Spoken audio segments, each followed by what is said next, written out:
মহারাষ্ট্র ভোটে রাহুলের match fixing অভিযোগ ঘিরে তোলপাড়। 5টি ধাপে রিগিংয়ের অভিযোগে সরব হয়েছেন রাহুল গান্ধী। রিগিং ম্যাচ ফিক্সিংয়ের মতো যেখানে প্রতারকরা জিততে পারে, এতে গণতান্ত্রিক প্রতিষ্ঠানগুলির প্রতি মানুষের বিশ্বাস নষ্ট হয়। মহারাষ্ট্রের ম্যাচ ফিক্সিংয়ের পর বিহারে হবে, অভিযোগ লোকসভার বিরোধী দলনেতার। রাহুলের অভিযোগ খারিজ নির্বাচন কমিশনের বলে সূত্রের খবর। অভিযোগ ভিত্তিহীন, দাবি নির্বাচন কমিশন সূত্রে। কমিশনের এই জবাবে ফের আক্রমণ করেন রাহুল গান্ধী।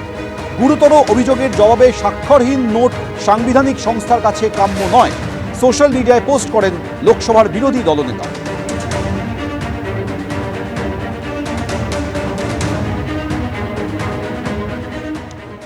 মহারাষ্ট্রে ভোট হয়ে যাওয়ার পরে রাহুল গান্ধী বুঝতে পেরেছেন 2026 সালে বাংলায় বিধানসভা নির্বাচনেও একই খেলার চেষ্টা হচ্ছে।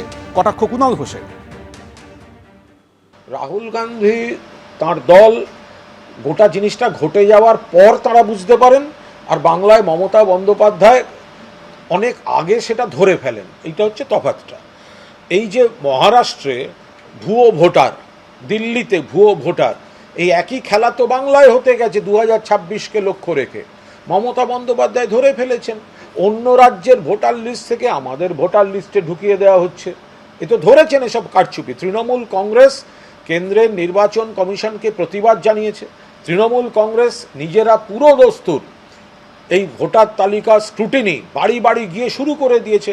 ফলে যেটা মমতা বন্দ্যোপাধ্যায় দেশের মধ্যে প্রথম এই ভোটার তালিকা কেলেঙ্কারির দিকে আঙুল তুলেছেন, তো আজ কংগ্রেস বলেছে, বলতেই পারে, কিন্তু এটা যদি কংগ্রেস বা অন্য দল দিল্লিতে ধরতে পারত তাহলে নির্বাচনী ফলাফলটা অন্য রকম হতো। আর মমতা বন্দ্যোপাধ্যায় এখানে পশ্চিমবঙ্গে চক্রান্তটা হওয়ার সময় ধরে ফেলেছেন।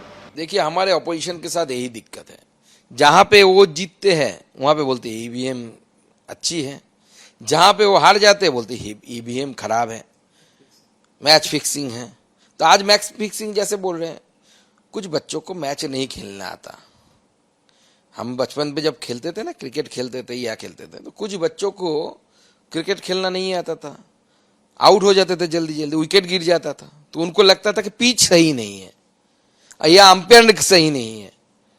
तो ऐसे राहुल गांधी वो ऐसे वाले प्लेयर हैं जिनको खेलना नहीं आता, नाच ना जाने आंगन टेढ़ा। आंगन सही है, नाचना तो सीखिए ठीक से, तब जाके नाच पाएंगे आप जब तक ये मानेंगे नहीं कि हमें नाचना नहीं आता, हमें अच्छे से सीखना चाहिए, तो जिंदगी में आप इंप्रूवमेंट नहीं कर पाएंगे। और मैं तो चाहता हूं कि उन्होंने जो भविष्यवाणी की है, जहां जहां बीजेपी की सरकार नहीं है वहां पे बीजेपी की सरकार बनेगी, उन्होंने भविष्यवाणी की है, तो ये भविष्यवाणी कम से कम ठीक हो, बंगाल में भी बीजेपी की सरकार बने। जिस तरह का उन्होंने मैच फिक्सिंग की बात कही है, झारखंड में जिस तरह से देखा गया है वहाँ पे जेएमएम की सरकार बनी है, यहाँ पे बंगाल में भी लगातार नहीं, वही तो हम बोले ना, जहां पे वो जीतते हैं। पंजाब में वो जीत गए, आप जीत गए, वहां पे ईवीएम मैच फिक्सिंग नहीं थी।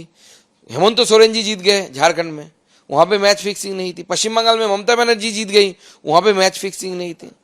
हाँ, और वो तो बंगाल में आते भी नहीं है ना। उनको मैच देखना है तो एक बार बंगाल तो आइए, देखिए कैसे कांग्रेस के कार्यकर्ता भी मार खाते हैं कभी कभी। हम तो खाते हैं हर रोज, बीजेपी हर रोज खाते हैं मार। डेमोक्रेसी क्या चीज है, कुछ दिन तो गुजारो बंगाल में। आप 2-4 सभाएं करिए, यहाँ पे आइए, यात्रा करिए, घूमिए बंगाल में, देखिए ममता बनर्जी ने कैसी डेमोक्रेसी बना के रखी है, स्वाद लेके जाइए आप। तो क्या फिक्सिंग है, मैच फिक्सिंग तो मुझे लगता है यहाँ पे कांग्रेस और टीएमसी का मैच फिक्सिंग है।